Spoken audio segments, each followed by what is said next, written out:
ਅੱਜ ਦੀ ਇਹ ਸ਼ਲੋਕਾਂ ਦੀ ਲੜੀ ਇੱਕ ਬੜੇ ਪਿਆਰੇ ਵਾਰਤਾਲਾਪ ਵਿੱਚੋਂ ਸ਼ੁਰੂ ਹੋ ਰਹੀ ਹੈ।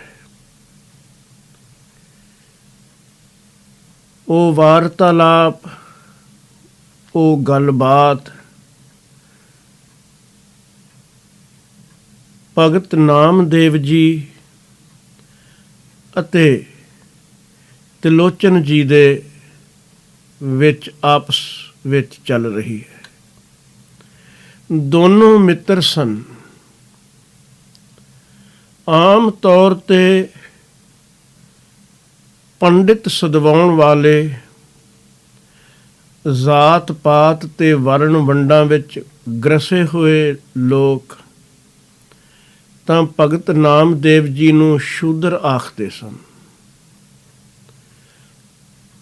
ਤਿਨਾਂ ਦਾ ਨਾਮਦੇਵ ਜੀ ਦੇ ਪਾਸ ਜਾ ਕੇ ਬੈਠਣ ਦਾ ਸਵਾਲ ਹੀ ਪੈਦਾ ਨਹੀਂ ਸੀ ਹੁੰਦਾ,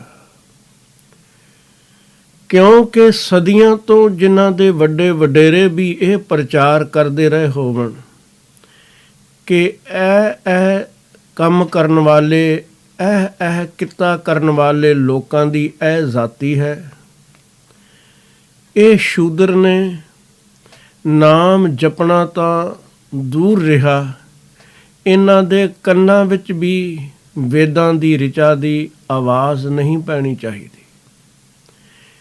ਗਲਤੀ ਨਾਲ ਵੀ ਇਹ ਸੁਣ ਲੈਣ ਕਿਧਰੇ ਤਾਂ ਇਹਨਾਂ ਦੇ ਕੰਨਾਂ ਵਿੱਚ ਸ਼ੀਸ਼ਾ ਜਾਂ ਸਿੱਕਾ ਪਿਘਲਵਾ ਕੇ ਪਾ ਦਿਓ। ਰਾਮ ਰਾਜ ਤੱਕ ਕਹਿੰਦੇ ਨੇ ਇੰਜ ਹੋਇਆ।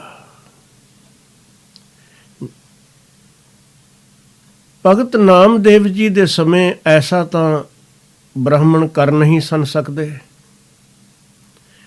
ਲੇਕਿਨ ਵਿਰੋਧ ਤਾਂ ਜ਼ਰੂਰ ਕਰਦੇ ਰਹੇ। ਜਨਮ ਸਿੱਧ ਅਧਿਕਾਰ ਧਰਮ ਉੱਪਰ ਬ੍ਰਾਹਮਣ ਨੇ ਹਿੰਦੁਸਤਾਨ ਵਿੱਚ ਆਪਣਾ ਹੀ ਸਮਝ ਰੱਖਿਆ ਸੀ।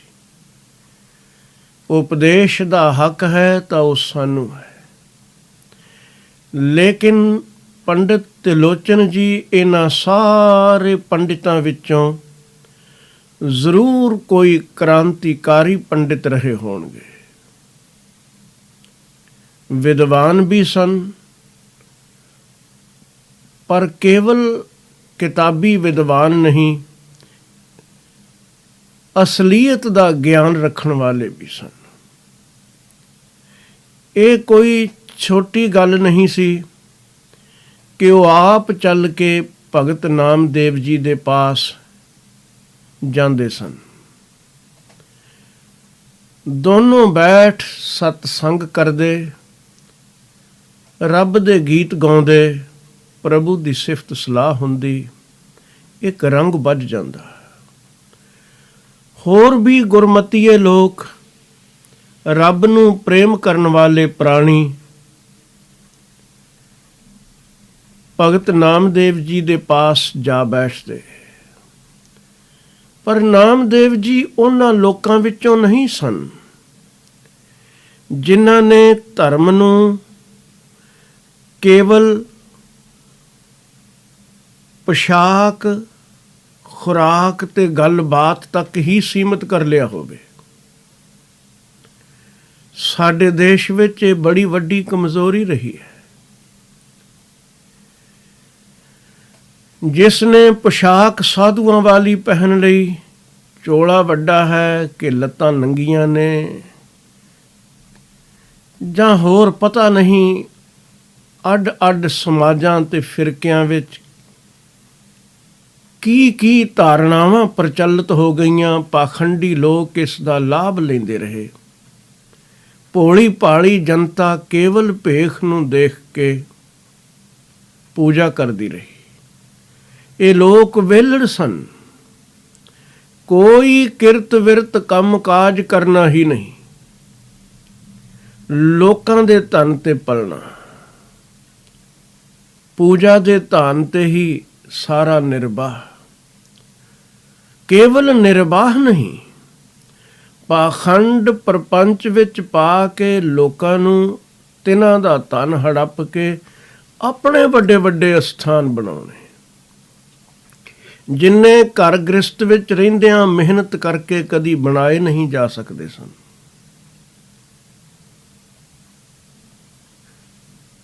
ਲੋਕ ਦੇਖਦੇ ਪੁਸ਼ਾਕ ਤੇ ਪੈਰੀਂ ਪੈ ਜਾਂਦੇ। ਫਿਰ ਖੁਰਾਕ ਵੀ ਇਸੇ ਢੰਗ ਨਾਲ, ਮੈਂ ਕੇਵਲ ਦੁੱਧਾਧਾਰੀ ਹਾਂ, ਮੈਂ ਕੇਵਲ ਫਲ ਆਹਾਰ ਕਰਦਾ ਹਾਂ। ਕਿਸੇ ਕੁਝ ਆਖਿਆ, ਕਿਸੇ ਕੁਝ ਆਖਿਆ, ਮੈਂ ਅੰਨ ਦਾ ਤਿਆਗ ਕਰ ਦਿੱਤਾ ਹੈ। ਭਾਵੇਂ ਗੁਪਤੀ ਖਾਵਹਿ ਵਟਕਾ ਸਾਰੀ, ਛੁਪ ਕੇ ਭਾਵੇਂ ਕੁਝ ਖਾਂਦੇ ਰਹਿਣ, ਪਰ ਜਨਤਾ ਨੂੰ ਕੁਝ ਹੋਰ ਦਿਖਾਉਂਦੇ ਰਹੇ। ਫਿਰ ਸੀ ਗੱਲਬਾਤ। ਕੇਵਲ ਗੱਲਾਂ ਨਾਲ ਧਰਮ ਦੀ ਚਰਚਾ ਕਰਕੇ ਲੋਕਾਂ ਨੂੰ ਭਰਮਾਉਣਾ, ਧਰਮ ਖੁਦ ਕਮਾਉਣਾ ਨਹੀਂ। ਇਹ ਤਿੰਨ ਗੱਲਾਂ ਹੀ ਕਮਜ਼ੋਰੀ ਬਣ ਗਈਆਂ। ਹਾਲਾਂਕਿ ਤਿੰਨਾਂ ਦੇ ਪਿੱਛੇ ਹੀ ਕੋਈ ਅਰਥ ਜ਼ਰੂਰ ਸੀ, ਨਹੀਂ ਤਾਂ ਇਹ ਪ੍ਰਚਲਿਤ ਨਾ ਹੁੰਦੀਆਂ। ਪੁਸ਼ਾਕ ਦੇ ਪਿੱਛੇ ਵੀ ਕੋਈ ਅਰਥ ਸੀ। ਪੁਸ਼ਾਕ ਖਬਰ ਦਿੰਦੀ ਸੀ ਦੂਰੋਂ, ਕੋਈ ਸਾਧੂ ਪੁਰਸ਼ ਹੈ, ਸਿੱਧਾ ਸਾਦਾ ਹੈ। ਪੁਸ਼ਾਕ ਵਿੱਚ ਸਾਦਗੀ ਸੀ ਸਾਧੂ ਦੇ, ਪਾਖੰਡ ਪ੍ਰਪੰਚ ਨਹੀਂ, ਸਾਦਗੀ। ਖੁਰਾਕ ਉਸਨੇ ਉਹ ਖਾਣੀ ਹੈ ਜੋ ਜ਼ਿੰਦਗੀ ਦੇ ਨਿਰਬਾਹ ਲਈ ਜ਼ਰੂਰੀ ਹੈ, ਚਸਕਿਆਂ ਲਈ ਨਹੀਂ। ਗੱਲਬਾਤ ਉਸ ਦੀ ਵਿੱਚੋਂ ਤਾਂ ਜ਼ਿਕਰੇ ਖੁਦਾ ਹੀ ਆਏਗਾ, ਪਰਮਾਤਮਾ ਦੀ ਚਰਚਾ ਹੀ ਹੋਵੇਗੀ। ਸਾਹਿਬ ਗੁਰੂ ਨਾਨਕ ਦੇਵ ਮਹਾਰਾਜ ਜੀ ਨੇ ਵੀ ਇਸ ਗੱਲ ਨੂੰ ਅਪਣਾਇਆ ਹੈ। ਜਿਸ ਇਲਾਕੇ ਵਿੱਚ ਜਾਣਾ ਹੈ ਉਸ ਤਰ੍ਹਾਂ ਦੀ ਪੁਸ਼ਾਕ ਪਹਿਨਣ ਵਿੱਚ ਕੋਈ ਹਰਜਾ ਨਹੀਂ। ਜਿਸ ਸਮਾਜ ਵਿੱਚ ਵਿਚਰਨਾ ਹੈ, ਉੱਥੋਂ ਦਾ ਜੋ ਮੌਸਮ ਹੈ, ਉਸ ਦੇ ਮੁਤਾਬਿਕ ਵਸਤਰ ਪਹਿਨਣੇ ਨੇ। ਗੁਰੂ ਨਾਨਕ ਦੇਵ ਮਹਾਰਾਜ ਜੀ ਦੇ ਇਤਿਹਾਸ ਵਿੱਚ ਇਹ ਜ਼ਿਕਰ ਆਉਂਦਾ ਹੈ ਕਿ ਜਿਸ ਵੇਲੇ ਬਾਬੇ ਨੇ ਬਹੁਤ ਧਿਆਨਪੂਰਵਕ ਸੰਸਾਰ ਨੂੰ ਦੇਖਿਆ ਤਾਂ ਇੱਕ ਗੱਲ ਸਾਹਮਣੇ ਆਈ। ਬਾਬਾ ਦੇਖੈ ਧਿਆਨ ਧਰ, ਜਲਤੀ ਸਭ ਪ੍ਰਿਥਵੀ ਦਿਸ ਆਈ।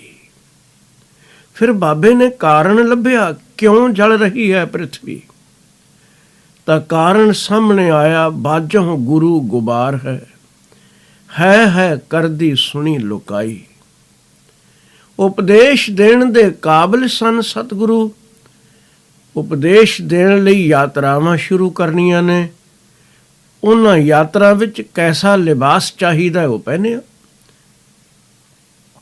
ਬਾਬੇ ਭੇਖ ਬਣਾਇਆ, ਉਦਾਸੀ ਕੀ ਰੀਤ ਚਲਾਈ, ਚੜਿਆ ਸੋਧਣ ਤਰਤ ਲੁਕਾਈ। ਸਿੱਧਾਂ ਦਾ ਆਪਣਾ ਲਿਬਾਸ ਸੀ, ਪੁਸ਼ਾਕ ਸੀ। ਸਤਿਗੁਰੂ ਜਿਸ ਵੇਲੇ ਕਾਬੇ ਵੱਲ ਜਾਂਦੇ ਨੇ, ਉਸ ਵੇਲੇ ਲਿਬਾਸ ਹਾਜੀਆਂ ਵਾਲਾ ਹੈ। ਤੋ ਲਿਬਾਸ ਵਿੱਚ ਕੋਈ ਅੰਤਰ ਨਹੀਂ, ਲੇਕਿਨ ਖਬਰ ਜ਼ਰੂਰ ਹੈ। ਸਮਾਜ ਦੇ ਮੁਤਾਬਕ ਵਿਚਰਨਾ ਹੈ, ਮੌਸਮ ਨੂੰ ਮੁੱਖ ਰੱਖਣਾ ਹੈ। ਸਾਧੂ ਦੀ ਪਹਿਚਾਣ ਤਾਂ ਸੀ, ਲੇਕਿਨ ਹੋਇਆ ਇਹ ਕਿ ਪਾਖੰਡੀਆਂ ਨੇ ਵੀ ਉਹੀ ਲਿਬਾਸ ਪਹਿਨ ਲਏ। ਨਾਮਦੇਵ ਜੀ ਉਹਨਾਂ ਵਿੱਚੋਂ ਨਹੀਂ ਸਨ। ਉਹਨਾਂ ਕਿਰਤ ਤਿਆਗੀ ਨਹੀਂ, ਲੇਕਿਨ ਕੀਰਤੀ ਨਾਲ ਅਪਣਾ ਲਈ। ਦੋ ਚੀਜ਼ਾਂ ਇਕੱਠੀਆਂ ਕਰਨੀਆਂ, ਇਹ ਗੁਰਮਤ ਦਾ ਅਸੂਲ ਹੈ। ਕੀਰਤ ਤੇ ਕਿਰਤ। ਕੀਰਤ ਹੈ ਸਿਫਤ ਸਲਾਹ ਵਡਿਆਈ, ਉਸ ਪਰਮਾਤਮਾ ਦੀ ਵਡਿਆਈ, ਉਸ ਦੇ ਗੁਣ ਗਾਉਣੇ, ਇਹ ਨਹੀਂ ਭੁੱਲਣੇ। ਤੇ ਭੁੱਲਣੀ ਕਿਰਤ ਵੀ ਨਹੀਂ। ਉਹ ਵੀ ਕੀ ਆਦਮੀ ਹੈ ਜੋ ਵਿਹਲੜ ਬਣ ਕੇ ਦੂਜਿਆਂ ਦੇ ਧਨ ਤੇ ਹੀ ਜ਼ਿੰਦਗੀ ਜੀਵੇ। ਮਿਹਨਤ ਮੁਸ਼ੱਕਤ ਕਰਕੇ ਕਮਾਈ ਕਰਨੀ ਹੈ। ਸਤਿਗੁਰੂ ਜੀ ਨੇ ਇਸ ਤੇ ਜ਼ੋਰ ਦਿੱਤਾ ਹੈ, ਨਾਮ ਜਪੋ, ਕਿਰਤ ਕਰੋ, ਵੰਡ ਕੇ ਛਕੋ। ਭਗਤ ਨਾਮਦੇਵ ਜੀ ਵਿਹਲੜ ਨਹੀਂ ਸਨ। ਉਹ ਕਿਰਤ ਕਰਨ ਵਾਲੇ ਸਨ, ਪਰ ਕੀਰਤੀ ਵੀ ਸਾਸ ਸਾਸ ਉਹਨਾਂ ਦੇ ਅੰਦਰ ਵੀ ਚੱਲਦੀ ਸੀ, ਰਸਨਾ ਤੇ ਵੀ ਸੀ।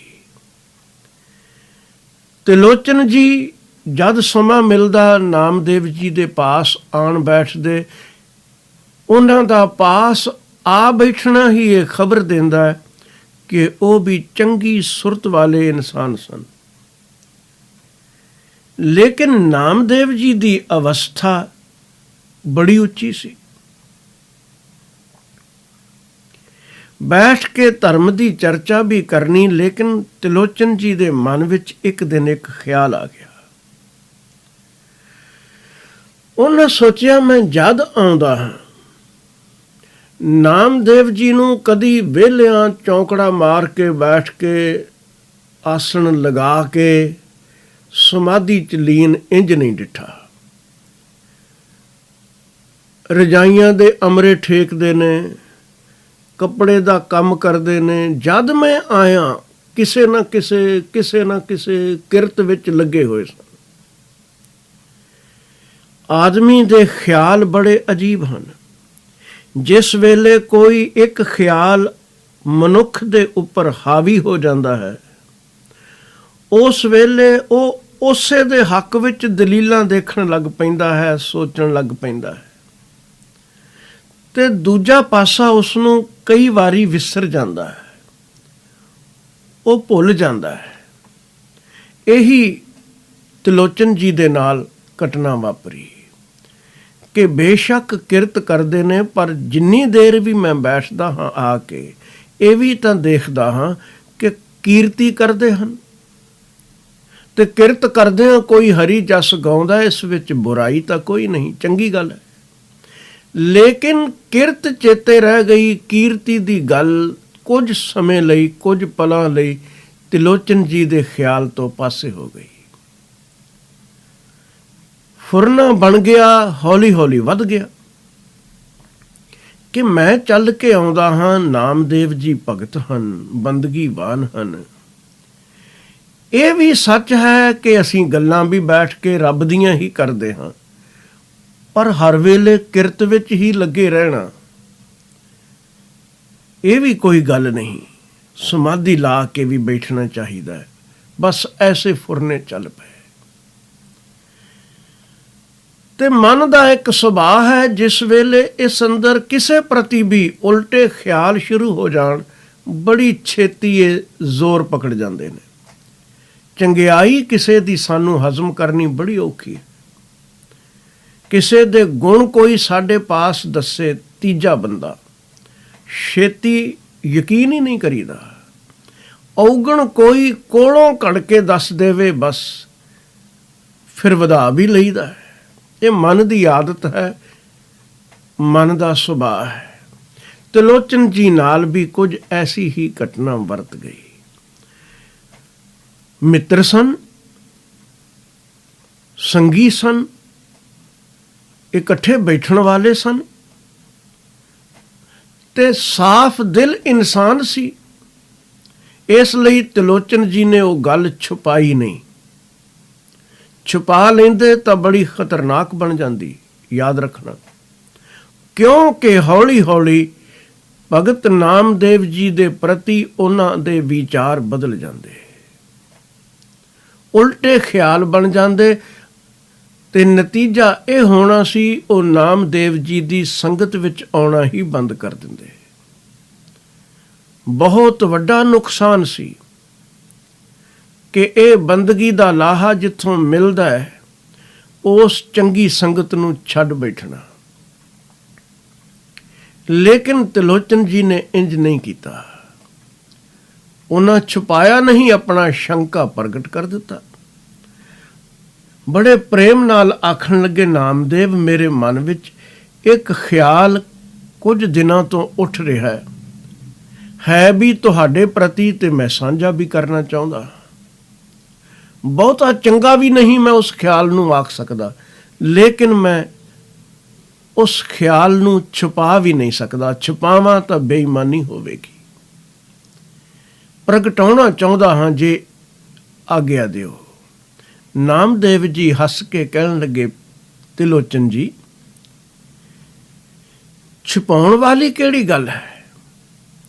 ਮਨ ਹੈ, ਇਸ ਨੇ ਫੁਰਨਿਆਂ ਨੂੰ ਜਨਮ ਦੇਣਾ ਹੈ, ਤਾਂ ਕੀ ਹੋਇਆ?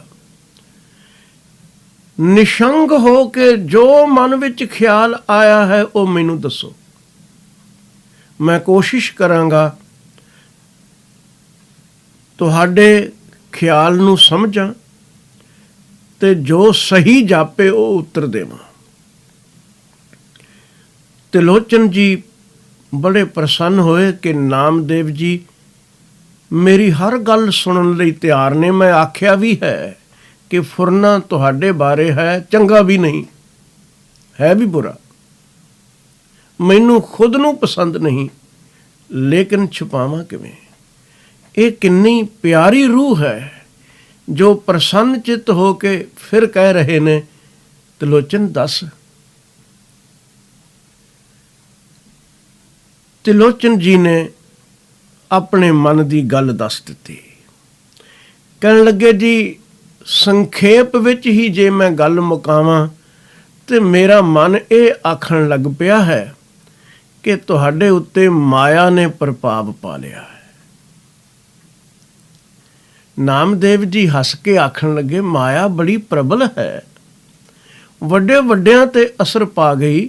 ਜੇ ਤੁਸੀਂ ਕੁਝ ਡਿੱਠਾ ਹੈ ਤਾਂ ਹੀ ਕਹਿ ਰਹੇ ਹੋ, ਪਰ ਕੋਈ ਨਾ ਕੋਈ ਇਸ ਗੱਲ ਦੇ ਹੱਕ ਵਿੱਚ ਦਲੀਲ ਵੀ ਦਿਓ, ਮੈਨੂੰ ਵੀ ਪਤਾ ਲੱਗੇ ਕਿ ਮੇਰੇ ਉੱਪਰ ਮਾਇਆ ਨੇ ਗਲਬਾ ਪਾਇਆ। ਮੈਨੂੰ ਤਾਂ ਪਤਾ ਲੱਗਾ ਨਹੀਂ, ਪਰ ਜੇ ਤੁਸੀਂ ਕੁਝ ਡਿੱਠਾ ਹੈ ਐਸਾ ਤਾਂ ਮੈਨੂੰ ਖੋਲ ਕੇ ਗੱਲ ਦੱਸੋ ਕਿ ਤੁਸੀਂ ਕਿਸ ਆਧਾਰ ਤੇ ਇਹ ਕਹਿ ਰਹੇ ਹੋ ਕਿ ਮੇਰੇ ਉੱਪਰ ਮਾਇਆ ਦਾ ਗਲਬਾ ਪੈ ਗਿਆ ਹੈ। ਅਗਰ ਉਹ ਕਮਜ਼ੋਰੀ ਮੇਰੇ ਵਿੱਚ ਹੋਈ, ਮੈਂ ਜ਼ਰੂਰ ਦੂਰ ਕਰਨ ਦਾ ਯਤਨ ਕਰਾਂਗਾ। ਸਿਆਣੇ ਪੁਰਸ਼ ਬੜੇ ਧਿਆਨ ਨਾਲ ਗੱਲ ਪਹਿਲੇ ਸੁਣਦੇ ਨੇ।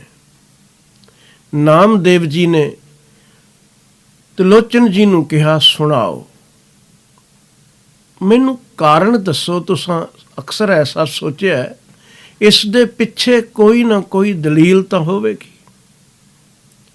ਤਿਲੋਚਨ ਜੀ ਆਖਣ ਲੱਗੇ, ਹਾਂ, ਦਲੀਲ ਕਿਉਂ ਨਹੀਂ? ਦਲੀਲ ਹੈ।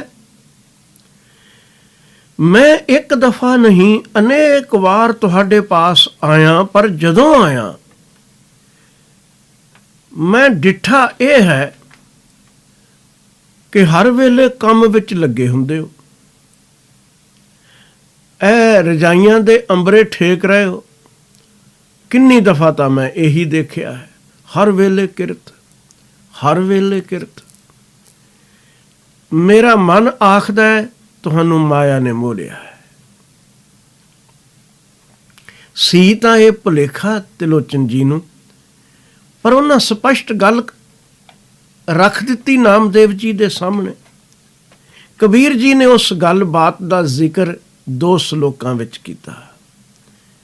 ਪਹਿਲਾਂ ਤਿਲੋਚਨ ਜੀ ਕੀ ਕਹਿੰਦੇ ਹਨ ਉਸ ਦਾ ਜ਼ਿਕਰ ਹੈ।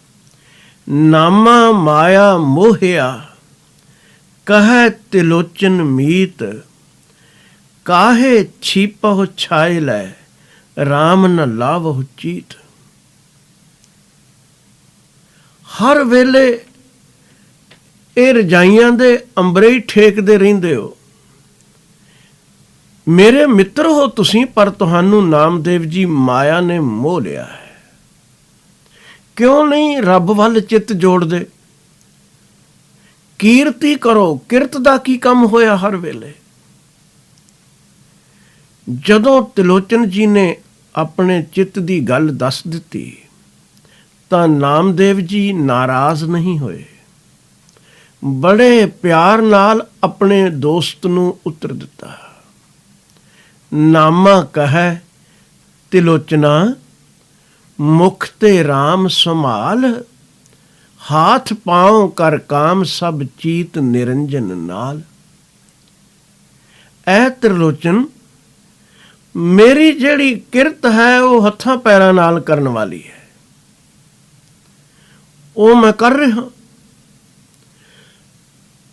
ਤੂੰ ਆ ਬੈਠਦਾ ਹੈ ਜਾਂ ਹੋਰ ਸੰਗੀ ਆਉਂਦੇ ਹਨ, ਜਦ ਬੈਠਦੇ ਹਾਂ ਆਪਾਂ ਚਰਚਾ ਤਾਂ ਪ੍ਰਮਾਤਮਾ ਦੀ ਹੀ ਕਰਦੇ ਹਾਂ, ਜ਼ੁਬਾਨ ਤਾਂ ਉਸੇ ਦੇ ਗੁਣ ਗਾ ਰਹੀ ਹੈ,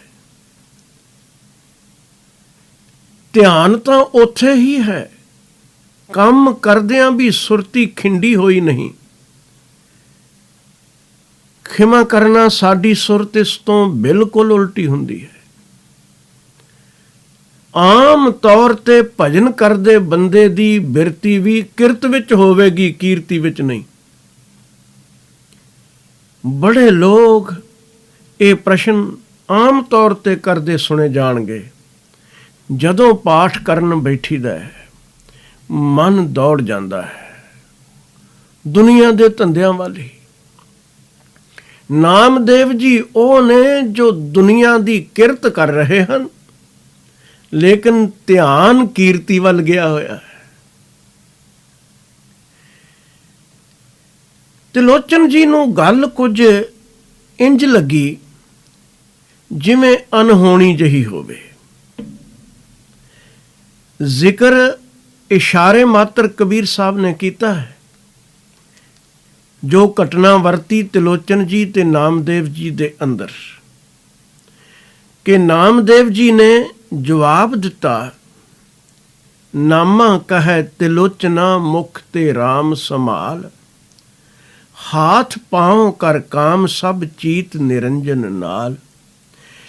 ਪਰ ਨਾਮਦੇਵ ਜੀ ਨੇ ਖੁਦ ਇਸ ਚਰਚਾ ਦਾ ਜ਼ਿਕਰ ਬੜੇ ਵਿਸਥਾਰ ਵਿੱਚ ਕੀਤਾ ਹੈ ਕਿ ਜੋ ਜੋ ਚਰਚਾ ਹੋਈ ਸੀ ਉਹਨਾਂ ਇੱਕ ਸ਼ਬਦ ਵਿੱਚ ਲਿਖ ਦਿੱਤੀ, ਉਹ ਵੀ ਸਮਝਣ ਵਾਲੀ ਹੈ। ਨਾਮਦੇਵ ਜੀ ਨੇ ਕਿਹਾ, ਐ ਤਿਲੋਚਨ, ਮੈਂ ਤੈਨੂੰ ਕੁਝ ਮਿਸਾਲਾਂ ਦੇ ਕੇ ਸਮਝਾਉਂਦਾ ਹਾਂ। ਤੈਨੂੰ ਇਹ ਭੁਲੇਖਾ ਲੱਗ ਗਿਆ ਹੈ ਮੇਰਾ ਮਨ ਕੀਰਤੀ ਤੋਂ ਦੂਰ ਨਹੀਂ, ਮਨ ਰਾਮ ਨਾਮਾ ਬੇਦੀ ਅਲੇ, ਜੈਸੇ ਕਨਿਕ ਕਲਾ ਚਿਤ ਮਾਂਡੀ ਅਲੇ। ਤਿਲੋਚਨ ਜੀ, ਤੁਸਾਂ ਡਿੱਠਾ ਨਹੀਂ ਸੁਨਿਆਰਾ ਕੰਮ ਕਰਦਾ ਹੈ, ਤਰ੍ਹਾਂ ਤਰ੍ਹਾਂ ਦੇ ਗਹਿਣੇ ਘੜਦਾ ਹੈ, ਕੋਠਾਲੀ ਚ ਪਾ ਕੇ ਸੋਨੇ ਨੂੰ ਢਾਲਦਾ ਹੈ, ਆਏ ਹੋਏ ਗ੍ਰਾਹਕਾਂ ਨਾਲ ਗੱਲਬਾਤ ਵੀ ਕਰੀ ਜਾਂਦਾ ਹੈ, ਆਪਣੀ ਕਾਰਾਗਰੀ ਦਾ ਕੰਮ ਵੀ ਕਰੀ ਜਾਂਦਾ ਹੈ। ਗੱਲਬਾਤ ਕਰਦਿਆਂ ਹੋਇਆਂ ਉਸ ਦੀ ਸੁਰਤ ਟੁੱਟ ਨਹੀਂ ਗਈ ਆਪਣੇ ਅਸਲੀ ਕਾਰਜ ਤੋਂ। ਇਉਂ ਮੇਰਾ ਚਿੱਤ ਵਿੰਨਿਆ ਹੋਇਆ ਹੈ ਪ੍ਰਭੂ ਦੇ ਨਾਮ ਨਾਲ। ਮੈਂ ਸੰਸਾਰ ਦਾ ਕੰਮ ਕਾਜ ਕਿਰਤ ਜ਼ਰੂਰ ਕਰਦਾ, ਲੇਕਿਨ ਮੇਰੀ ਸੁਰਤੀ ਸਿਰਜਣਹਾਰ ਵੱਲ ਹੈ।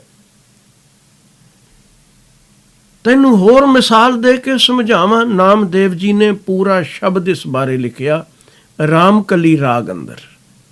ਆਨੀ ਲੈ ਕਾਗਦ, ਕਾਟੀ ਲੈ ਗੂਡੀ, ਆਕਾਸ਼ ਮਧੇ ਪਰਮੀ ਅਲੇ। ਸਧਾਰਨ ਜ਼ਿੰਦਗੀ ਵਿੱਚ ਦੇਖ ਬੱਚੇ ਕਾਗਜ਼ ਦੀਆਂ ਗੁੱਡੀਆਂ ਪਤੰਗਾਂ ਬਣਾ ਲੈਂਦੇ ਨੇ ਤੇ ਉਡਾਉਂਦੇ ਨੇ। ਆਕਾਸ਼ ਵਿੱਚ ਗੁੱਡੀ ਘੁੰਮ ਰਹੀ ਹੈ, ਬੱਚੇ ਨੂੰ ਪੂਰਾ ਖਿਆਲ ਹੈ ਉਡਾਉਣ ਵਾਲੇ ਨੂੰ ਕਿ ਇਸ ਨੂੰ ਕੋਈ ਕੱਟ ਨਾ ਦੇਵੇ, ਇਹ ਹੋਰ ਉੱਚੀ ਉੱਡੇ। ਪਰ ਜਿਹੜੇ ਨਾਲ ਸੰਗੀ ਸਾਥੀ ਹੁੰਦੇ ਨੇ ਉਹਨਾਂ ਨਾਲ ਗੱਲਬਾਤ ਵੀ ਕਰਦਾ ਰਹਿੰਦਾ ਹੈ। ਸੁਰਤ ਉਸ ਦੀ ਗੁੱਡੀ ਵੱਲ ਹੈ। ਪੰਚ ਜਨਾ ਸਿਉ ਬਾਤ ਬਤਊਆ, ਚੀਤ ਸੋ ਡੋਰੀ ਰਾਖੀ ਅਲੇ। ਇੰਜ ਹੀ ਮੈਂ ਹਾਂ, ਮਨ ਰਾਮ ਨਾਮਾ ਬੇਦੀ ਅਲੇ, ਜੈਸੇ ਕਨਿਕ ਕਲਾ ਚਿਤ ਮਾਂਡੀ ਅਲੇ। ਜਿਵੇਂ ਸੁਨਿਆਰ ਦੀ ਬਿਰਤੀ ਗਹਿਣੇ ਘੜਨ ਵਿੱਚ ਹੈ, ਮੇਰੀ ਸੁਰਤੀ ਸਿਰਜਣਹਾਰ ਵੱਲ ਹੈ। ਜ਼ਬਾਨ ਤੋਂ ਨਾਮ ਜਪਦਾ ਹਾਂ, ਹੱਥਾਂ ਨਾਲ ਕਿਰਤ ਕਰਦਾ ਹਾਂ, ਇਹ ਵੀ ਠੀਕ। ਪਰ ਤਿਲੋਚਨ, ਕਿਸੇ ਵੇਲੇ ਜ਼ਬਾਨ ਨਾਲ ਵੀ ਮੈਂ ਗੱਲ ਕੋਈ ਹੋਰ ਕਰਾਂ, ਸੁਰਤ ਤਾਂ ਵੀ ਸਿਰਜਣਹਾਰ ਵੱਲ ਹੁੰਦੀ ਹੈ। ਧਿਆਨ ਮੇਰਾ ਉੱਥੇ ਹੀ ਹੈ, ਚਿੱਤ ਜੋ ਵਿੰਨਿਆ ਗਿਆ। ਅਗਲੀ ਮਿਸਾਲ ਉਹਨਾਂ ਦਿੱਤੀ, ਆਨੀ ਲੈ ਕੁੰਭ, ਪਰਾਈ ਲੈ ਊਦਕ, ਰਾਜ ਕੁਆਰ ਪੁਰੰਦਰੀਏ, ਹਸਤ ਵਿਨੋਦ ਵਿਚਾਰ ਕਰਤੀ ਹੈ, ਚੀਤ ਸੋ ਗਾਗਰ ਰਾਖੀ ਅਲੇ। ਪਾਣੀ ਭਰ ਕੇ ਲੜਕੀਆਂ, ਜਵਾਨ ਕੁਆਰੀਆਂ ਕੰਨਿਆਵਾਂ ਖੂਹ ਤੋਂ ਮਟਕੇ ਪਾਣੀ ਦੇ ਭਰ ਕੇ ਤੁਰੀਆਂ ਤੇ ਸਿਰਾਂ ਤੇ ਮਟਕੇ ਚਾਏ ਹੋਏ ਨੇ, ਆਪਸ ਵਿੱਚ ਗੱਲਾਂ ਬਾਤਾਂ ਹੱਸਦੀਆਂ ਖੇਡਦੀਆਂ ਕਰ ਰਹੀਆਂ ਹਨ, ਲੇਕਿਨ ਧਿਆਨ ਮਟਕੇ ਵਿੱਚ ਪੂਰਾ ਹੈ ਕਿ ਮਟਕਾ ਨਾ ਤਾਂ ਛਲਕੇ ਕਿ ਪਾਣੀ ਡੁੱਲੇ ਤੇ ਨਾ ਡਿੱਗੀ ਪਵੇ। ਇਉਂ ਮੇਰੀ ਸੁਰਤ ਹੈ, ਸੁਰਤ ਟਿਕੀ ਹੋਈ ਜੋ ਡਿੱਗਦੀ ਨਹੀਂ। ਜਿਵੇਂ ਗਾਗਰਾਂ ਚਿੱਤ ਵਿੱਚ ਇਹਨਾਂ ਕੰਨਿਆਵਾਂ ਨੇ ਰੱਖੀਆਂ, ਇਉਂ ਮੇਰੇ ਚਿੱਤ ਵਿੱਚ ਚੇਤਾ ਸਿਰਜਣਹਾਰ ਦਾ ਹੈ। ਮੰਦਰ ਏਕ द्वार 10 जाके गऊ चरावन छाडियले, 5 कोस पर गऊ चरावत चीत सो बछड़ा राखीयले। ਐ ਤਿਲੋਚਨ, ਜਿਵੇਂ ਇੱਕ ਘਰ ਦੇ 10 ਬੂਹੇ ਹੋਣ, ਘਰੋਂ ਕੋਈ ਮਨੁੱਖ ਗਊਆਂ ਚਾਰਨ ਲਈ ਛੱਡ ਦੇਵੇ, 5 ਕੋਹਾਂ ਤੱਕ ਜਾ ਕੇ ਇਹ ਚੁਗਦੀਆਂ ਰਹਿਣ, ਪਰ ਚਿੱਤ ਆਪਣੇ ਵੱਛੇ ਵਿੱਚ ਰੱਖਦੀਆਂ ਨੇ। ਇਉਂ ਹੀ 10 ਇੰਦਰੀਆਂ ਵਾਲੇ ਇਸ ਸਰੀਰ ਵਿੱਚੋਂ ਮੇਰੇ ਗਿਆਨ ਇੰਦਰੇ ਸਰੀਰ ਦੇ ਨਿਰਵਾਹ ਲਈ ਕੰਮ ਕਰਦੇ ਨੇ, ਪਰ ਮੇਰੀ ਸੁਰਤ ਪ੍ਰਭੂ ਦੇ ਚਰਨਾਂ ਵਿੱਚ ਹੀ ਹੈ। ਤਿਲੋਚਨ ਜੀ, ਐਵੇਂ ਭੁਲੇਖਾ ਨਾ ਖਾਣਾ। ਕਹਿਤ ਨਾਮਦੇਵ ਸੁਨੋ ਤਿਲੋਚਨ, ਬਾਲਕ ਪਾਲਨ ਪੌੜੀਅਲੇ, ਅੰਤਰ ਬਾਹਰ ਕਾਜ ਬਿਰੂਧੀ, ਚੀਤ ਸੋ ਬਾਰਿਕ ਰਾਖੀਅਲੇ। ਆਮ ਘਰਾਂ ਵਿੱਚ ਤਿਲੋਚਨ ਜੀ ਤੁਸੀਂ ਡਿੱਠਾ ਹੋਵੇਗਾ ਕਿ ਮਾਂ ਆਪਣੇ ਬੱਚੇ ਨੂੰ ਪੰਘੂੜੇ 'ਚ ਪਾ ਦਿੰਦੀ ਹੈ, ਆਪ ਘਰ ਦੇ ਬਾਹਰ ਦੇ ਕੰਮ ਕਾਜ ਕਰਦੀ ਰਹਿੰਦੀ ਹੈ, ਲੇਕਿਨ ਉਹ ਬੱਚੇ ਵੱਲੋਂ ਅਵੇਸਲੀ ਨਹੀਂ ਹੋ ਜਾਂਦੀ ਕਿ ਕੰਮ ਕਰਦੀ ਹੈ ਤੇ ਬੱਚੇ ਦਾ ਖਿਆਲ ਭੁੱਲ ਗਿਆ। ਆਉਂਦਿਆਂ ਜਾਂਦਿਆਂ ਪੰਘੂੜਾ ਹਿਲਾ ਦਿੰਦੀ ਏ, ਹੂਟਾ ਦੇ ਦਿੰਦੀ ਏ, ਕੰਮ ਵੀ ਕਰਦੀ ਹੈ। ਇਉਂ ਹੀ ਮੇਰੀ ਸੁਰਤ ਸਿਰਜਣਹਾਰ ਵੱਲ ਹੈ।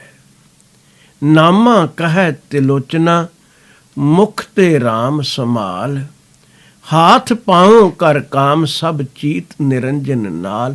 ਤੂੰ ਵੀ ਇੰਜ ਹੀ ਕਰਿਆ ਕਰ, ਸੁਰਤ ਸਿਰਜਣਹਾਰ ਵੱਲ ਬਣੀ ਰਹੇ, ਹੱਥ ਪੈਰ ਕਿਰਤਕਾਰ ਵੱਲ ਚੱਲਦੇ ਰਹਿਣ, ਕਿਰਤ ਵੀ ਸੁੱਚੀ ਹੋ ਜਾਏਗੀ। ਇਹ ਸਾਡੇ ਸਭਨਾਂ ਵਾਸਤੇ ਉਪਦੇਸ਼ ਹੈ। ਇਹਨਾਂ 2 ਸ਼ਲੋਕਾਂ ਤੋਂ ਅਗਲਾ ਸ਼ਲੋਕ ਗੁਰੂ ਅਰਜਨ ਦੇਵ ਮਹਾਰਾਜ ਜੀ ਦੀ ਰਚਨਾ ਹੈ, ਮਹਲਾ 5ਵਾਂ।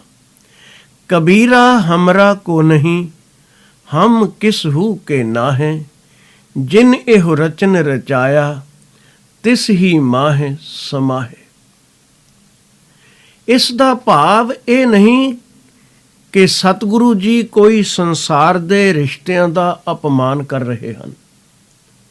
ਨਹੀਂ, ਇਹ ਜ਼ਿੰਦਗੀ ਦੀ ਯਾਤਰਾ ਦੇ ਸਾਥੀ ਨੇ। ਸਾਥ ਨਾਲ ਪ੍ਰੇਮ ਨਾਲ ਹੀ ਰਹਿਣਾ ਚਾਹੀਦਾ ਹੈ, ਵਾਦ ਵਿਵਾਦ ਵਿੱਚ ਨਹੀਂ ਪੈਣਾ ਚਾਹੀਦਾ। ਲੇਕਿਨ ਅੰਤਕਾਲ ਕੋਈ ਸਾਥੀ ਨਹੀਂ, ਨਾ ਮੈਂ ਕਿਸੇ ਦਾ ਸਾਥੀ ਬਣ ਸਕਦਾ ਹਾਂ, ਨਾ ਮੇਰਾ ਕੋਈ ਬਣ ਸਕਦਾ ਹੈ। ਇਹ ਨਹੀਂ ਆਖਿਆ ਕਿ ਦੂਜੇ ਸਾਥੀ ਨਹੀਂ ਬਣਦੇ ਤੇ ਮੈਂ ਬਣ ਜਾਣਾ। ਨਹੀਂ, ਆਖਣ ਲੱਗੇ ਕੁਦਰਤ ਦਾ ਨਿਯਮ ਨਹੀਂ, ਮਾਲਕ ਦੇ ਸਿਸਟਮ ਨੂੰ ਸਮਝਣਾ ਹੈ। ਸਫ਼ਰ ਦੇ ਸਾਥੀ ਹਾਂ ਸਾਰੇ, ਲੇਕਿਨ ਅੰਤਕਾਲ ਮੇਰਾ ਕੋਈ ਸਾਥੀ ਨਹੀਂ। कबीरा हमरा को नहीं, हम किस हु के ना है। ਤੇ ਜਿੱਥੋਂ ਤੱਕ ਮੇਰਾ ਸਵਾਲ ਹੈ, ਮੈਂ ਵੀ ਕਿਸੇ ਦਾ ਨਹੀਂ ਬਣ ਸਕਦਾ। ਕੌਣ ਕਿਸ ਦਾ ਬਣ ਸਕਿਆ ਹੈ? 10ਵੇਂ ਪਾਤਸ਼ਾਹ ਨੇ ਆਖਿਆ ਹੈ, ਅੰਤ ਕੀ ਬਾਰ ਇਕੇਲੋ ਹੀ ਜੈ ਹੈ, ਇਕੱਲਿਆਂ ਹੀ ਜਾਣਾ ਹੈ। ਭਗਤ ਰਵਿਦਾਸ ਜੀ ਦੇ ਬਚਨ ਹਨ, ਪ੍ਰਾਨੀ ਕਿਆ ਤੇਰਾ ਕਿਆ ਮੇਰਾ, ਜੈਸੇ ਤਰਵਰ ਪੰਖ ਬਸੇਰਾ। ਇਹ ਦੁਨੀਆ ਦੇ ਵਿੱਚ ਵਾਸਾ ਤਾਂ ਇੰਜ ਹੈ ਜਿਵੇਂ ਕੋਈ ਪੰਛੀ ਰਾਤ ਕਿਸੇ ਬਿਰਛ ਤੇ ਕੱਟੇ ਤੇ ਸੁਬਾਹ ਉਡਾਰੀ ਮਾਰ ਜਾਏ। ਇੰਨਾ ਹੀ ਸਾਥ ਹੈ। ਕਬੀਰ ਜੀ ਨੇ ਇੱਕ ਹੋਰ ਬਚਨ ਆਖਿਆ ਹੈ, ਰੇ ਮਨ ਤੇਰੋ ਕੋਈ ਨਹੀਂ, ਖਿੰਚ ਲੈ ਜਿਨ ਭਾਰ। ਜਿਨ੍ਹਾਂ ਨੂੰ ਬਹਾਨੇ ਬਣਾ ਕੇ ਜਿਨ੍ਹਾਂ ਦਾ ਭਾਰ ਢੋਂਦਾ ਫਿਰਦਾ ਹੈ, ਬੋਝ ਚੁੱਕ ਲਿਆ ਹੈ, ਤੇਰਾ ਕਿਸੇ ਨਹੀਂ ਬਣਨਾ। ਬਿਰਖ ਬਸੇਰੋ ਪੰਖ ਕੋ ਤੈਸੋ ਇਹੋ ਸੰਸਾਰ। ਬਿਲਕੁਲ ਭਗਤ ਰਵਿਦਾਸ ਜੀ ਵਾਲਾ ਬਚਨ ਹੀ ਦੁਹਰਾ ਦਿੱਤਾ। ਇਹ ਸੰਸਾਰ ਇੰਜ ਹੈ ਜਿਵੇਂ ਬਿਰਛ ਤੇ ਬਸੇਰਾ ਕਿਸੇ ਇੱਕ ਪੰਛੀ ਦਾ। ਕਬੀਰ ਜੀ ਨੇ ਤਾਂ ਹੋਰ ਸਖਤ ਬਚਨ ਵੀ ਕਹੇ। ਕਹਿਣ ਲੱਗੇ, ਲਾਜ ਨਾ ਮਰੋ ਕਹੋ ਘਰ ਮੇਰਾ, ਅੰਤ ਕੀ ਬਾਰ ਨਹੀਂ ਕੱਛ ਤੇਰਾ। ਅੰਤ ਵੇਲੇ ਤੇਰਾ ਕੋਈ ਨਹੀਂ, ਤੂੰ ਲੱਖ ਆਖ ਇਹ ਘਰ ਇਹ ਮਹਿਲ ਮਾੜੀਆਂ ਮੇਰੀਆਂ ਨੇ, ਕੁਟੰਬ ਕਬੀਲਾ ਮੇਰਾ ਹੈ, ਇਹ ਪੁੱਤਰ ਧੀਆਂ ਮੇਰੇ ਨੇ। ਕਿਉਂ ਭੁਲੇਖੇ ਵਿੱਚ ਪੈਂਦਾ ਹੈ? ਕੋਈ ਕਿਸੇ ਦਾ ਨਹੀਂ। ਕਬੀਰ ਜੀ ਦਾ ਇੱਕ ਬਚਨ ਸ਼ਲੋਕਾਂ ਵਿੱਚ ਹੀ ਆਇਆ ਹੈ। ਉਹ ਆਖਦੇ ਨੇ, ਕਬੀਰ ਸਭ ਜਗ ਹੋਂ ਫਿਰਿਓ, ਮਾਂਦਲ ਕੰਧ ਚੜਾਏ, ਕੋਈ ਕਾਹੂ ਕੋ ਨਹੀਂ, ਸਭ ਦੇਖੀ ਠੋਕ ਵਜਾਏ। ਸਭ ਨੂੰ ਠੋਕ ਵਜਾ ਕੇ ਪਰਖ ਕੇ ਦੇਖਿਆ ਹੈ, ਇੱਥੇ ਕੋਈ ਕਿਸੇ ਦਾ ਨਹੀਂ। ਇਸ ਦਾ ਭਾਵ ਇਹ ਵੀ ਨਹੀਂ ਕਿ ਇਹ ਸਾਥ ਛੱਡ ਕੇ ਦੌੜ ਜਾਣਾ ਹੈ। ਗੁਰੂ ਤੇਗ ਬਹਾਦਰ ਸਾਹਿਬ ਜੀ ਨੇ ਖੂਬ ਵਿਆਖਿਆ ਕਰਕੇ ਸਮਝਾਇਆ। ਕਹਿਣ ਲੱਗੇ, ਜਿੰਨੀ ਦੇਰ ਸਵਾਸ ਚੱਲਦੇ ਨੇ ਜ਼ਿੰਦਗੀ ਚੱਲਦੀ ਹੈ, ਪਿਆਰੇ ਨੇ ਇਹ ਸਾਥ ਜ਼ਿੰਮੇਵਾਰੀਆਂ ਨਿਭਾ। ਪਰ ਇਹਨਾਂ ਚੇਤਾ ਜ਼ਰੂਰ ਅੰਦਰ ਪੱਕਾ ਕਰ ਲੈ, ਜਦ ਪ੍ਰਾਣ ਪੰਖੇਰੂ ਨਿਕਲਣਗੇ ਤਾਂ ਕੋਈ ਵੀ ਸਾਥੀ ਨਹੀਂ ਬਣੇਗਾ। ਯਾਦ ਰੱਖ, ਸਭ ਕਿਛ ਜੀਵਤ ਕੋ ਵਿਵਹਾਰ। ਜਿੰਨੀ ਦੇਰ ਜ਼ਿੰਦਗੀ ਚੱਲ ਰਹੀ ਹੈ ਓਨੀ ਦੇਰ ਦਾ ਵਿਵਹਾਰ ਹੈ ਇਹ। ਮਾਤ ਪਿਤਾ ਭਾਈ ਸੁਤ ਬੰਧਪ ਅਰ ਫੁਨ ਗ੍ਰਹਿ ਕੀ ਨਾਰ। ਉਹ ਪਤਨੀ ਹੈ ਕਿ ਪਤੀ ਹੈ, ਮਾਂ ਹੈ ਕਿ ਬਾਪ ਹੈ, ਭਰਾ ਨੇ ਕਿ ਪੁੱਤਰ ਧੀਆਂ ਨੇ ਕਿ ਰਿਸ਼ਤੇਦਾਰ ਨੇ। ਸਭ ਕਿਛ ਜੀਵਤ ਕੋ ਵਿਵਹਾਰ। ਜੀਵਨ ਚੱਲ ਰਿਹਾ ਹੈ, ਇਹ ਵਿਵਹਾਰ ਬਣਿਆ ਨਿਭਾ। ਲੇਕਿਨ ਚੇਤੇ ਰੱਖ, ਇੱਥੋਂ ਤੱਕ ਸੀਮਤ ਹਨ। ਤਨ ਤੇ ਪ੍ਰਾਨ ਹੋਤ ਜਬ ਨਿਆਰੇ, ਟੇਰਤ ਪ੍ਰੇਤ ਪੁਕਾਰ। ਜਿਸ ਵੇਲੇ ਸਰੀਰ ਵਿੱਚੋਂ ਸਵਾਸ ਨਿਕਲ ਗਏ, ਸਭ ਨੇ ਇੱਕੋ ਹੀ ਗੱਲ ਆਖਣੀ, ਇਹ ਗੁਜ਼ਰ ਗਿਆ ਹੈ, ਪ੍ਰੇਤ। ਆਦ ਘਰੀ ਕੋ ਨਹਿ ਰਾਖੈ, ਕਰਤੇ ਦੇਤ ਨਿਕਾਰ। ਰੱਖੇ ਵੀ ਕੌਣ? ਮੁਰਦੇ ਨੂੰ ਕਿੰਨੀ ਦੇਰ ਘਰ ਕੋਈ ਰੱਖ ਲਏਗਾ। ਸਤਿਗੁਰਾਂ ਸ਼ਬਦ ਵਰਤਿਆ ਹੈ, ਆਦ ਘਰੀ ਕੋ ਨਹਿ ਰਾਖੈ, ਕਰਤੇ ਦੇਤ ਨਿਕਾਰ। ਆਪਣੇ ਹੀ ਆਖਰ ਚਿਖਾ ਨੂੰ ਲਾਂਬੂ ਲਾਉਂਦੇ ਨੇ, ਅੱਗ ਦੇ ਹਵਾਲੇ ਕਰ ਦਿੰਦੇ ਨੇ, ਕੋਈ ਦਫਨਾ ਦਿੰਦਾ ਹੈ। ਇੱਕ ਸ਼ਾਇਰ ਨੇ ਬੜੀਆਂ ਪਿਆਰੀਆਂ ਪੰਕਤੀਆਂ ਆਖੀਆਂ ਨੇ। ਉਹ ਕਹਿੰਦਾ ਹੈ, ਰੋਇਆ ਰੁੱਖ ਕੁਹਾੜੇ ਵਿੱਚ ਦੇਖ ਦਸਤਾ, ਟੱਕ ਜੜ੍ਹਾਂ ਨੂੰ ਲਾਇਆ ਤਾਂ ਆਪਣੇ ਨੇ। ਸਿਆਣਿਆਂ ਤਾਂ ਇੱਕ ਕਹਾਣੀ ਬਣਾ ਲਈ ਹੈ ਕਿ ਗੱਡਾ ਕੇਵਲ ਲੋਹੇ ਦੇ ਕੁਹਾੜਿਆਂ ਦਾ ਭਰਿਆ ਲੰਘਿਆ ਤੇ ਇੱਕ ਬਿਰਛ, ਅਣਜਾਣਾ ਬਿਰਛ ਰੋ ਪਿਆ। ਦੂਜੇ ਨੇ ਪੁੱਛਿਆ, ਕੀ ਗੱਲ ਏ? ਆਖਣ ਲੱਗਾ, ਗੱਡੇ 'ਚ ਕੁਹਾੜੇ ਹੀ ਕੁਹਾੜੇ ਪਏ ਨੇ, ਇਹ ਸਾਡੇ ਉੱਪਰ ਚੱਲਣਗੇ। ਦੂਜੇ ਬਿਰਛ ਨੇ, ਸਿਆਣੇ ਨੇ ਆਖਿਆ, ਨਹੀਂ ਚਿੰਤਾ ਨਾ ਕਰ, ਲੋਹੇ ਦੇ ਕੁਹਾੜੇ ਹੀ ਨੇ, ਇਹਨਾਂ ਵਿੱਚ ਅਜੇ ਆਪਣਾ ਭਰਾ ਕੋਈ ਨਹੀਂ ਰਲਿਆ, ਦਸਤਾ ਨਹੀਂ ਪਿਆ। ਲੱਕੜੀ ਦਾ ਦਸਤਾ ਪਏਗਾ ਤਾਂ ਚੱਲ ਸਕਣਗੇ। ਆਪਣੇ ਹੀ ਜੜ੍ਹਾਂ ਤੇ ਚਲਾਉਂਦੇ ਨੇ ਇਸ ਕੁਹਾੜੇ ਨੂੰ। ਕੁਝ ਦਿਨਾਂ ਬਾਅਦ ਦਸਤੇ ਪਾ ਕੇ ਜਦ ਗੱਡਾ ਲੰਘਿਆ, ਉਸ ਦਿਨ ਸਿਆਣਾ ਬਿਰਛ ਵੀ ਰੋ ਪਿਆ।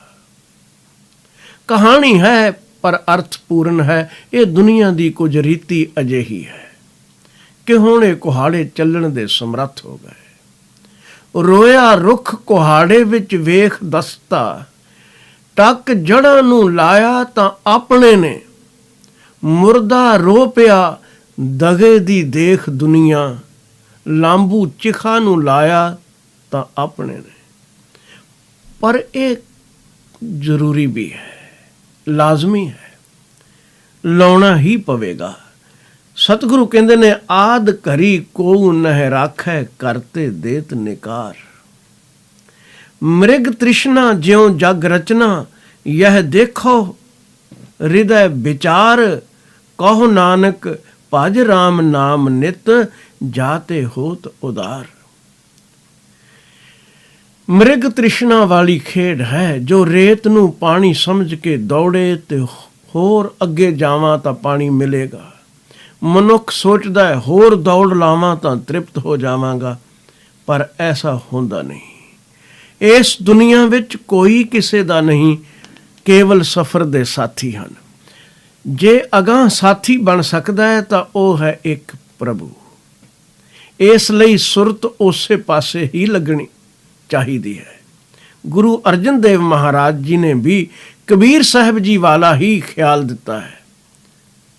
ਜੋ ਕਬੀਰ ਜੀ ਨੇ ਜ਼ਿਕਰ ਕੀਤਾ ਨਾਮਦੇਵ ਜੀ ਦੇ ਤੇ ਤਿਲੋਚਨ ਜੀ ਦੇ ਵਾਰਤਾਲਾਪ ਵਿੱਚ, ਹਾਥ ਪਾਉ ਕਰ ਕਾਮ ਸਭ ਚੀਤ ਨਿਰੰਜਨ ਨਾਲ। ਗੁਰੂ ਅਰਜਨ ਦੇਵ ਮਹਾਰਾਜ ਜੀ ਨੇ ਆਪਣਾ ਸ਼ਲੋਕ ਨਾਲ ਐਡ ਕੀਤਾ, ਮਹਲਾ 5ਵਾਂ ਲਿਖ ਕੇ, ਕਬੀਰਾ ਹਮਰਾ ਕੋ ਨਹੀਂ, ਹਮ ਕਿਸਹੂ ਕੇ ਨਾਹੇ, ਜਿਨ ਇਹੋ ਰਚਨ ਰਚਾਇਆ, ਤਿਸ ਹੀ ਮਾਹੇ ਸਮਾਹੇ। ਜਿਸ ਨੇ ਇਹ ਸਾਰੀ ਰਚਨਾ ਰਚੀ ਹੈ, ਉਹੀ ਹੈ ਅਸਲੀ ਸਾਥੀ, ਤੇ ਉਸੇ ਦੀ ਯਾਦ ਵਿੱਚ ਅਸੀਂ ਟਿਕੇ ਰਹਿੰਦੇ ਹਾਂ। 215ਵਾਂ ਸ਼ਲੋਕ ਹੈ ਫਿਰ ਕਬੀਰ ਜੀ ਦੀ ਰਚਨਾ। ਕਬੀਰ ਕੀਚੜ ਆਟਾ ਗਿਰ ਪਰਿਆ, ਕਿਛੂ ਨਾ ਆਇਓ ਹਾਥ, ਪੀਸਤ ਪੀਸਤ ਚਾਬਿਆ, ਸੋਈ ਨਿਭਿਆ ਸਾਥ। ਜਿਵੇਂ ਆਟਾ ਪੀ ਕੇ ਕੋਈ ਲਿਆਵੇ ਤੇ ਚਿੱਕੜ ਵਿੱਚ ਡਿੱਗ ਪਏ ਤਾਂ ਪੱਲੇ ਕੁਝ ਨਹੀਂ ਪੈਂਦਾ, ਪਰ ਚੱਕੀ ਪੀਂਦਿਆਂ ਪੀਂਦਿਆਂ ਜਿੰਨੇ ਕੁ ਦਾਣੇ ਚੱਬ ਲਵੇ ਉਹ ਕੰਮ ਆ ਗਏ। ਇਹ ਜ਼ਿੰਦਗੀ ਦੀ ਜੋ ਖੇਡ ਹੈ ਉਸ ਦਾ ਜ਼ਿਕਰ ਕਰ ਰਹੇ ਨੇ ਕਬੀਰ ਜੀ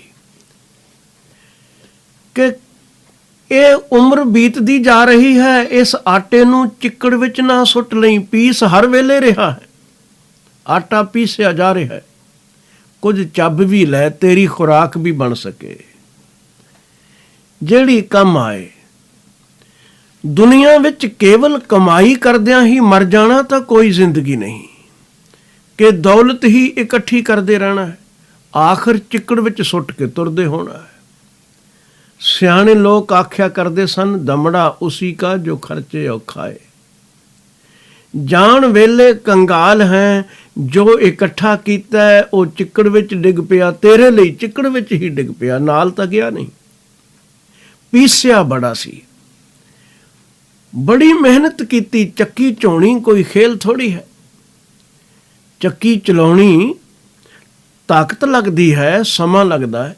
ਤੇਰੀ ਉਮਰ ਬੀਤਦੀ ਗਈ ਬੜੀ ਮਿਹਨਤ ਕਰਦਿਆਂ, ਲੇਕਿਨ ਤੂੰ ਚੱਬਿਆ ਜਿੰਨਾ ਓਨਾ ਹੀ ਕੰਮ ਆਉਣਾ ਹੈ ਮਿੱਤਰਾ।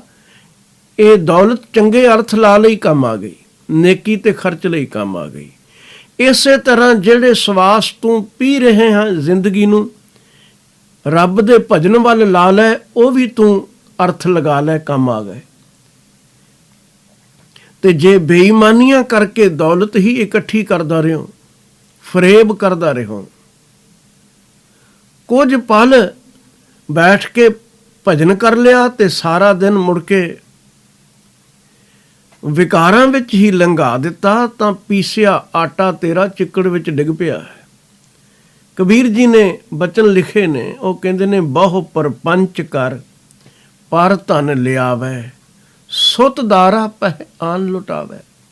ਮੇਰਾ ਪਰਿਵਾਰ ਹੈ, ਬੇਈਮਾਨੀਆਂ ਕਰਕੇ ਲਿਆ ਕੇ ਉਸ ਤੇ ਲੁਟਾ ਦਿੱਤਾ। ਬੱਚਿਆਂ ਲਈ, ਪਤਨੀ ਲਈ, ਪਤੀ ਲਈ। ਕਹਿਣ ਲੱਗੇ, ਮਨ ਮੇਰੇ ਭੂਲੇ ਕਪਟ ਨਾ ਕੀਜੈ, ਅੰਤ ਨਿਬੇਰਾ ਤੇਰੇ ਜੀ ਪਹਿਲੀਜੈ।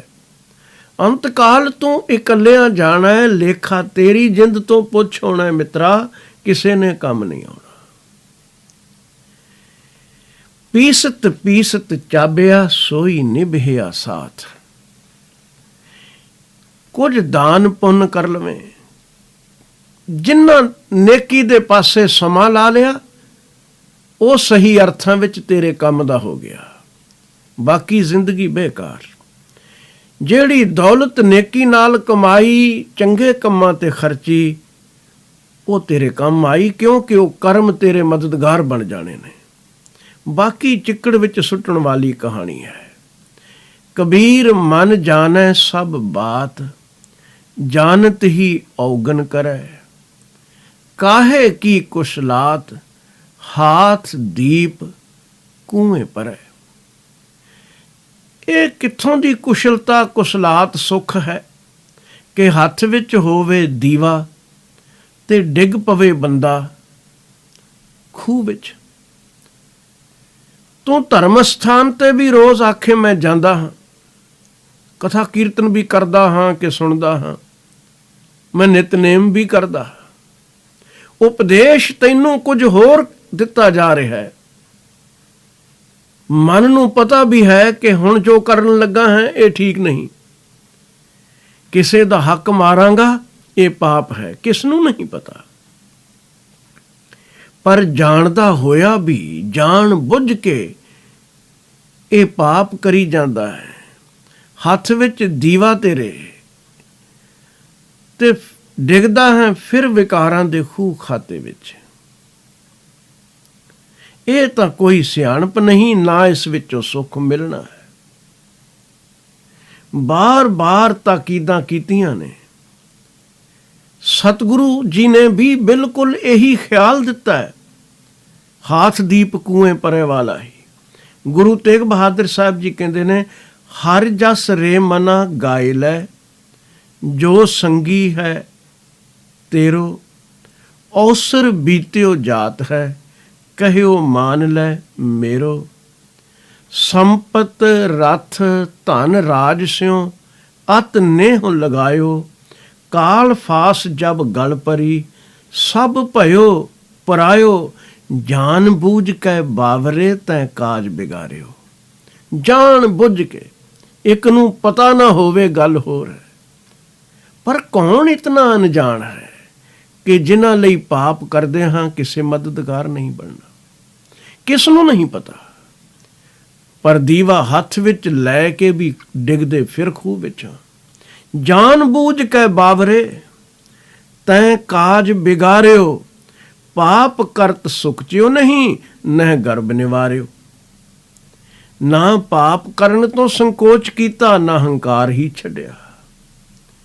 ਜਿਹ ਬਿਦ ਗੁਰ ਉਪਦੇਸ਼ਿਆ, ਸੋ ਸੁਨ ਰੇ ਭਾਈ, ਨਾਨਕ ਕਹਿਤ ਪੁਕਾਰ ਕੇ ਗਹੁ ਪ੍ਰਭ ਸਰਨਾਈ। ਪਰਮਾਤਮਾ ਦੀ ਸ਼ਰਨ ਆ, ਉਸੇ ਨੇ ਕੰਮ ਆਉਣਾ ਹੈ। ਇਹ ਦੀਵਾ ਤੈਨੂੰ ਰੌਸ਼ਨੀ ਦਿਖਾਉਣ ਵਾਸਤੇ ਹੈ, ਦੇਣ ਵਾਸਤੇ ਹੈ ਕਿ ਰਾਹ ਦਿਸੇ ਤੇ ਉਸ ਤੇ ਚੱਲੇ, ਫਿਰ ਤਾਂ ਸੁੱਖ ਜ਼ਰੂਰ ਮਿਲੇਗਾ। ਪਰ ਤੇਰੀ ਹਾਲਤ ਕੁਝ ਇਸ ਤਰ੍ਹਾਂ ਦੀ ਬਣੀ ਹੋਈ ਹੈ ਕਿ ਮਨ ਨੂੰ ਪਤਾ ਵੀ ਹੈ ਇਹ ਬੇਈਮਾਨੀ ਹੈ, ਪਾਪ ਹੈ, ਕੁਕਰਮ ਹੈ, ਫਿਰ ਕਰੀ ਜਾਂਦਾ। ਕਬੀਰ ਮਨ ਜਾਣੈ ਸਭ ਬਾਤ, ਜਾਣਤ ਹੀ ਔਗਨ ਕਰੈ। ਕਾਹੇ ਕੀ ਕੁਸ਼ਲਾਤ, ਹਾਥ ਦੀਪ ਕੂਏ ਪਰ ਹੈ। ਹੱਥ ਵਿੱਚ ਦੀਵਾ ਤੇ ਫਿਰ ਖੂਹ ਵਿੱਚ ਡਿੱਗ ਪਏ, ਉਸ ਦੀਵੇ ਦਾ ਵੀ ਕੀ ਸੁੱਖ।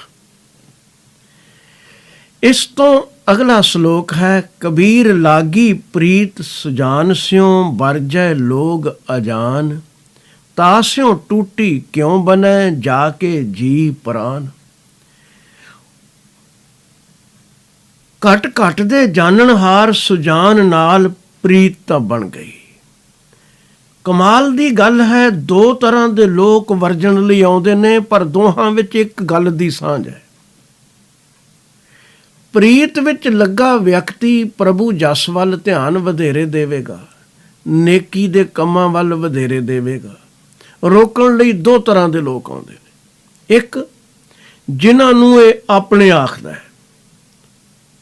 ਕਬੀਰ ਜੀ ਦੇ ਵੱਲ ਤੱਕ ਕੇ ਵੀ ਮਾਂ ਤੱਕ ਰੋ ਪਈ, ਮੁਸ ਮੁਸ ਰੋਵੈ ਕਬੀਰ ਕੀ ਮਾਈ, ਇਹ ਬਾਰਿਕ ਕੈਸੇ ਜੀਵੈ ਰਗ ਰਾਈ।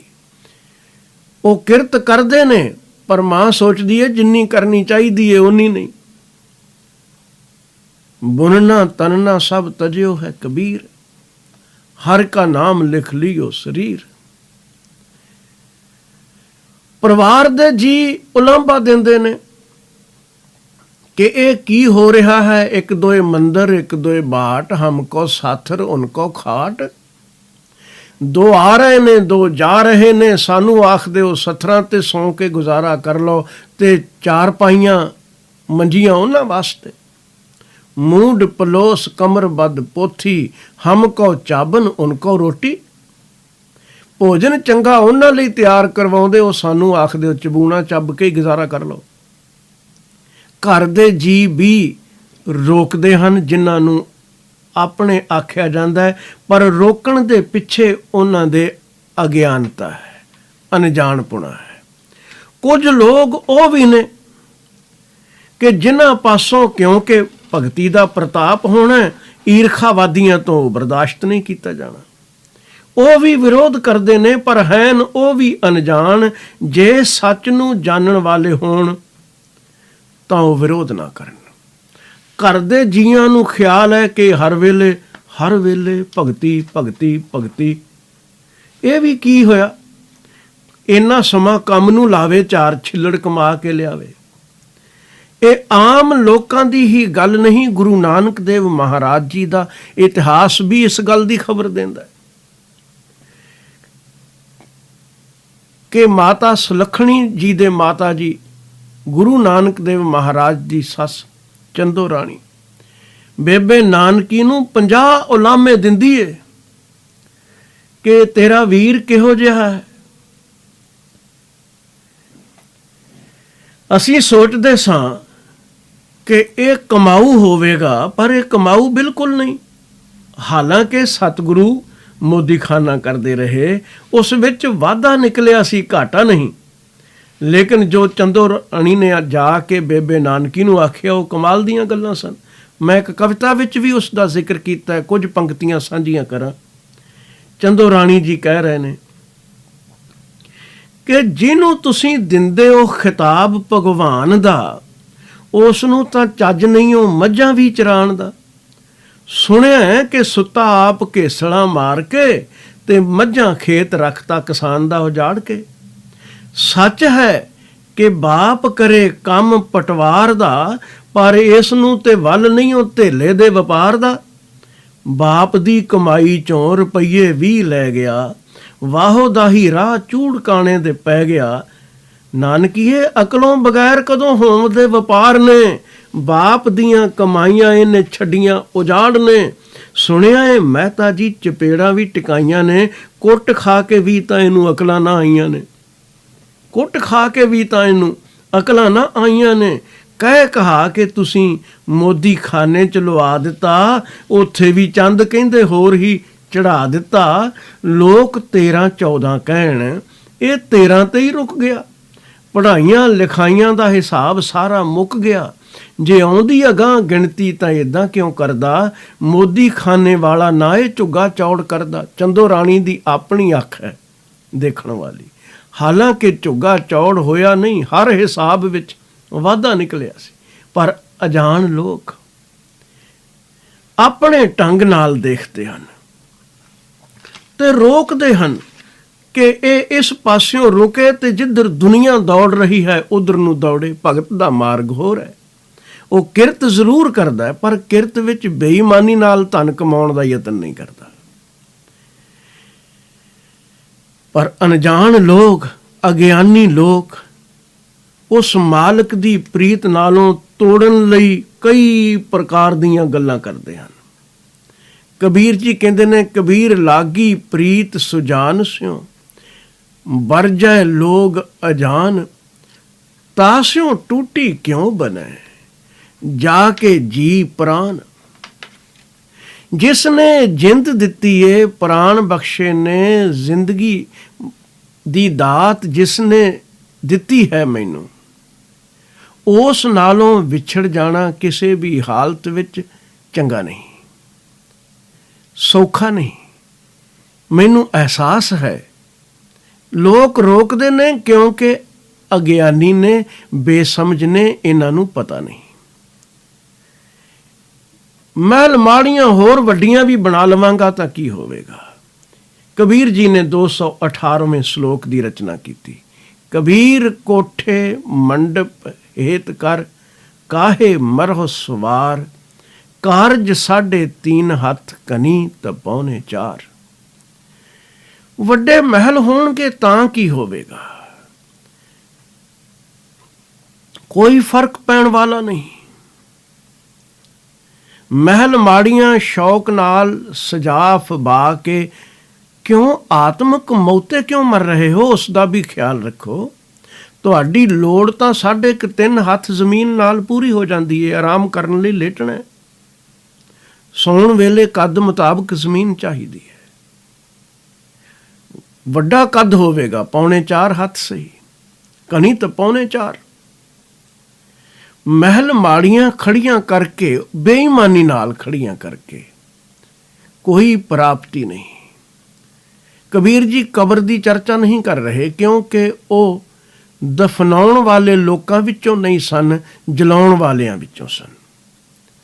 ਹਿੰਦੂ ਸਮਾਜ ਦਾ ਹਿੱਸਾ ਹਮੇਸ਼ਾ ਜਲਾਉਂਦਾ ਰਿਹਾ ਹੈ, ਪਰ ਜ਼ਿੰਦਗੀ ਵਿੱਚ ਸੌਣ ਲਈ ਵੀ ਆਖਰ ਜਗ੍ਹਾ ਦੀ ਜ਼ਰੂਰਤ ਹੈ। ਕਹਿੰਦੇ ਨੇ ਕੁੱਲੀ ਗੁੱਲੀ ਜੁੱਲੀ ਚਾਹੀਦੀ ਹੈ, ਲੋੜਾਂ ਪੂਰੀਆਂ ਹੋਣ, ਲੇਕਿਨ ਇਹਨਾਂ ਦੀ ਖਾਤਰ ਕਿ ਕੁੱਲੀ ਵੱਡੀ ਕਰਦਿਆਂ ਜ਼ਿੰਦਗੀ ਗਵਾ ਲਈ ਜਾਏ। ਕੁੱਲੀ ਗੁੱਲੀ ਜੁੱਲੀ ਚਾਹੀਦੀ ਹੈ, ਲੇਕਿਨ ਕੁੱਲੀ ਨੂੰ ਵੱਡੀ ਕਰਦਿਆਂ ਕਰਦਿਆਂ, ਕੁੱਲੀ ਦੀ ਕੋਠੀ ਬਣਾਉਂਦਿਆਂ ਜ਼ਿੰਦਗੀ ਗੁੱਲ ਕਰ ਲਈ ਜਾਏ, ਇਹ ਵੀ ਕੋਈ ਅਕਲਮੰਦੀ ਨਹੀਂ। ਜੀਵਨ ਨੂੰ ਗੁੱਲ ਨਹੀਂ ਹੋਣ ਦੇਣਾ, ਬਲਕਿ ਗੁੱਲ ਬਣਾਉਣਾ ਹੈ, ਫੁੱਲ ਬਣਾਉਣਾ ਹੈ, ਗੁਲਸਤਾਨ ਬਣਾਉਣਾ ਹੈ। ਇਸ ਵਿੱਚ ਖੁਸ਼ਬੂਆਂ ਹੋਣ, ਇਸ ਵਿੱਚ ਕੋਮਲਤਾ ਹੋਵੇ, ਇਸ ਵਿੱਚ ਗੁਣਾਂ ਦੀ ਸੁੰਦਰਤਾ ਹੋਵੇ। ਵਾਹਿਗੁਰੂ ਜੀ ਕਿਰਪਾ ਕਰਨ। ਜੋ ਉਪਦੇਸ਼ ਭਗਤ ਜੀ ਨੇ ਤੇ ਗੁਰੂ ਅਰਜਨ ਦੇਵ ਮਹਾਰਾਜ ਜੀ ਨੇ ਇਹਨਾਂ ਸ਼ਲੋਕਾਂ ਵਿੱਚ ਸਾਨੂੰ ਬਖਸ਼ਿਆ ਹੈ, ਅਸੀਂ ਕਮਾ ਸਕੀਏ। ਕਿਰਤ ਅਤੇ ਕੀਰਤੀ ਦੋਵੇਂ ਸਾਡੀ ਜ਼ਿੰਦਗੀ ਦਾ ਹਿੱਸਾ ਬਣਨ। ਮਿਹਨਤ ਮਸ਼ੱਕਤ ਕਰਕੇ ਕਮਾਈਆਂ ਵੀ ਕਰੀਏ ਦੁਨੀਆ ਦੀਆਂ, ਪਰ ਅਸਲੀ ਕਮਾਈ ਤੋਂ ਵੀ ਅਵੇਸਲੇ ਨਾ ਹੋਈਏ। ਉਹ ਯਾਦ ਮਾਲਕ ਦੀ ਵੀ ਅੰਦਰ ਬਣੀ ਰਹੇ। ਇਹ ਅਰਦਾਸ ਹੈ। ਭੁੱਲਾਂ ਖਿਮਾ ਕਰਨੀਆਂ। ਵਾਹਿਗੁਰੂ ਜੀ ਕਾ ਖਾਲਸਾ, ਵਾਹਿਗੁਰੂ ਜੀ ਕੀ ਫਤਿਹ।